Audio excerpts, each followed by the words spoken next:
Hello viewers, তো চলে আসলাম আজকে একটা রেসিপি নিয়ে, আলু এবং বেগুন দিয়ে তরকারি। তো প্রথমে আমি আলু বেগুন প্রথমে ভেজে নিলাম হলুদ মরিচ দিয়ে তেলে। ভাজার পর আমি সবগুলো আলু তুলে ফেললাম।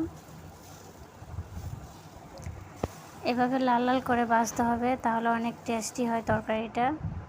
তারপর আমি কড়াইতে একটু তেল দিয়ে পেঁয়াজ কুচি দিয়ে যখন একটু বাদামি কালার হবে তখন আদা বাটা রসুন বাটা দিয়ে দিলাম। তারপরে 2 চামচ হলুদ, 2 চামচ লবণ, 2 চামচ ধনিয়ার গুঁড়া, তো 1 চামচ মরিচের গুঁড়া। তো এরকমভাবে তারপরে আমি কিছুক্ষণ মশলাটা কষে নিলাম। এরপর আমি সবজিগুলো দিয়ে দিলাম, একটু পানি অ্যাড করলাম, এরপর একটু জিরার গুঁড়া দিয়ে দিলাম।